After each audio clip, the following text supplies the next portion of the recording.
की जाती है। मनुष्य का व्यक्तित्व पंचकोशात्मक होता है। अन्नमय कोश, प्राणमय कोश, गुणमय कोश, विज्ञानमय कोश और आनंदमय कोश। क्रीड़ाओं में जो परीक्षाएं होती है वो बाहर के कोशों की होती है, और यहाँ जो है वो भीतर के कोशों की परीक्षा है। और ऐसी भाषा में बोलूं तो हार्डवेयर की परीक्षा वहां होती है, सॉफ्टवेयर की परीक्षा यहाँ होती है।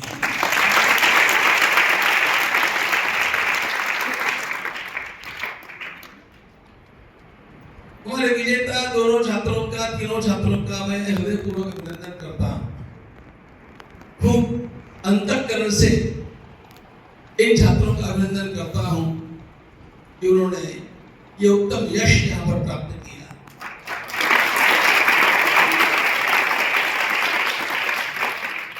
लेकिन मैं उतना ही अभिनंदन करता हूं इन छात्रों का जो तैरते तैरते यहां तक आकर के पहुंचे थे।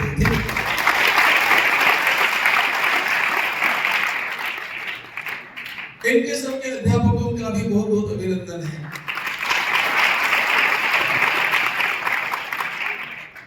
कभी कभी लगता है कि हमारे परीक्षक निर्दय हैं, कठोर हैं, लेकिन इनकी कठोरता के अंतर्गत में भी कोमलता होती है।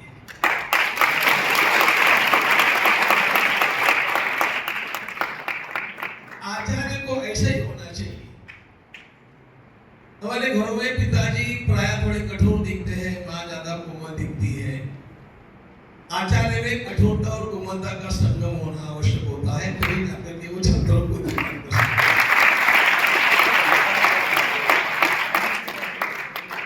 इस सब का दर्शन हम लोगों को यहाँ पर हो रहा था। अब एक बात और ध्यान रखनी चाहिए कि जिन छात्रों का उत्तीर्ण होकर के अव्वल नंबर आ गया है, उनको ये नहीं समझना चाहिए कि हम पूरे विद्वान हो चुके हैं। अभी तो आप विद्वत्ता के क्षेत्र में प्रवेश किए हैं, इसको ध्यान रखना चाहिए। अभी बहुत आगे चलना है, और जो यहां तक नहीं पहुंचे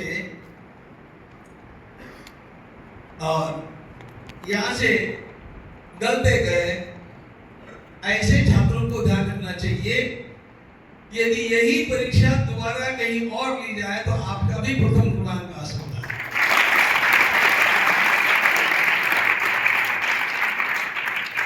क्योंकि प्रायः प्रथम क्रमांक, द्वितीय क्रमांक, तृतीय क्रमांक ये जो होते हैं ना, इनमें बहुत ज्यादा अंतर नहीं होता है।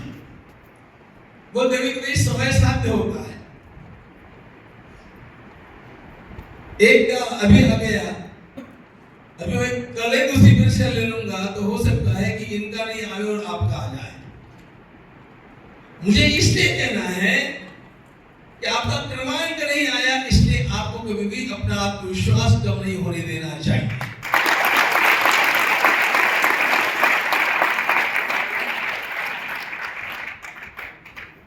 ये परीक्षाएं महत्वपूर्ण तो है ही, इन परीक्षाओं से भी ज्यादा महत्वपूर्ण होती है जीवन की परीक्षा। और जीवन की परीक्षा में ध्यान रखना, वो एक आध दिन में नहीं होती है, ऐसे घंटे भर में नहीं होती है, उसको रोज रोज देना पड़ता है। और उस परीक्षा में उत्तीर्ण होने के लिए आपका यहाँ पर प्रवेश पत्र स्वीकार किया गया है। अभी आप उसमें पास नहीं हुए, उत्तीर्ण नहीं हुए हैं, लेकिन इन सब छात्रों का आत्मविश्वास बना रहे।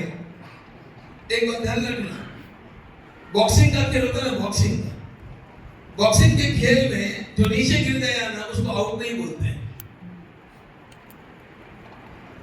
कहते कहते एक बॉक्सर ने दूसरे को लगा दिया, वो नीचे गिर गया, आउट नहीं होता है। नीचे गिरने वाला यदि पुनः उठने को इनकार करे तो आउट होता है। इसलिए नीचे गिरने वालों को अपने मन में ये विचार रखना चाहिए पुनः उठ करके फिर बॉक्सिंग करने लगा।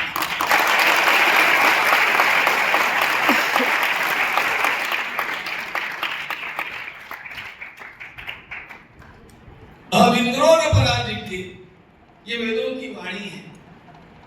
इसलिए ये छोटी मोटी स्पर्धाएं तो बहुत महत्वपूर्ण होने पर भी अति महत्वपूर्ण नहीं होती है। इससे भी बड़ी बड़ी परीक्षाएं हम लोगों को देनी होती है। ये केवल धारणा की परीक्षा हुई, विवेक की परीक्षा होनी चाहिए। और आपने इसके अतिरिक्त और उस वेद विद्या के साथ क्या क्या जोड़ करके वेद विद्या को अलंकृत किया है, वो भी देखा जाना चाहिए।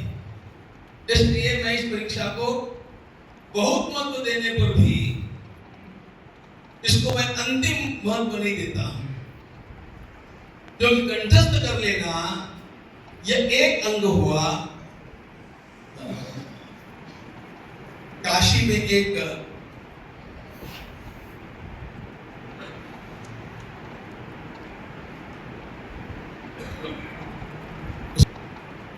वाक प्रचार प्रसिद्ध थी,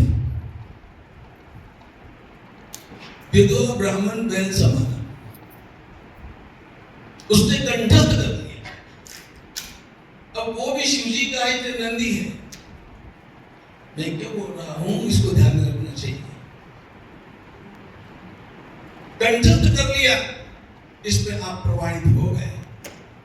लेकिन इसके साथ साथ जब आपके इस वेद मंत्र के अर्थ की सुगंधी आएगी, उसके साथ साथ और वेदांग जुड़ेंगे, उसके साथ साथ जब आप उस वेद के विषय को लोगों के सामने समझा करके रखने का प्रयास करेंगे, उसके साथ साथ इन वेद मंत्रों का जब कर्मकांड में कैसे विनियोग होता है, क्योंकि वेदास्तु यज्ञार्थम अभिप्रवृत्ताः, वेद अपने में पूर्ण नहीं होता है, वो यज्ञ के लिए होता है।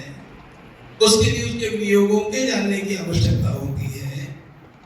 ये सब जब जानेंगे तब वही वेद विद्या आपकी अत्यंत प्रफुल्लित और सुंदर लोकाकर्षक बन जाएगी और आप पूर्ण रूप से सर्वोच्च परीक्षा, जीवन की परीक्षा में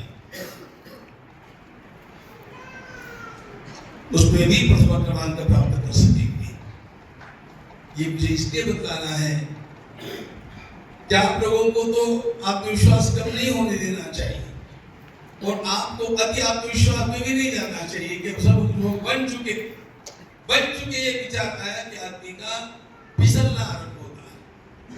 तो इसलिए हम सब लोग वेद विद्या के मार्ग पर भगवान ज्ञानेश्वर महाराज की छत्र छाया में आगे आगे बढ़ने का प्रयास कर रहे हैं। हमारी वेद विद्या तेजस्वी होनी चाहिए और वह लोक नेतृत्व तक पहुंचनी चाहिए, तब जाकर के ये कार्य पूरा होगा। लेकिन इस कार्य में आज जो रत्न चुने गए हैं उनका पुनः एक बार मैं भूरी भूरी अभिनंदन करता हूँ, व्यक्त करता हूँ। बड़ी परीक्षा की ये श्रेणी मैंने आज पहली बार देखी। छात्र भी जाकर के अपने साथियों को प्रश्न पूछ सकता है और कोई भी अध्यापक आकर के भी पूछ सकता है।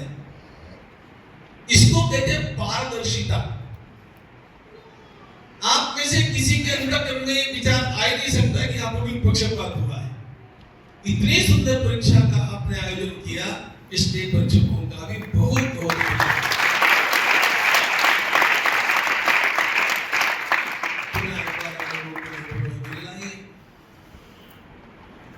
खेलते रहेंगे, बात करते रहेंगे, आगे बढ़ते रहेंगे। संगच्छध्वं संवदध्वं संभो मनांसि जानता, संभो मनांसि जानता। हम एक दूसरे को जान करके एक दूसरे के साथ प्रेम का व्यवहार स्थापित करके आगे बढ़े, इसमें जीवन का सौंदर्य है। यह सौंदर्य आप और मैं हम सबको प्राप्त होता रहे। धन्यवाद।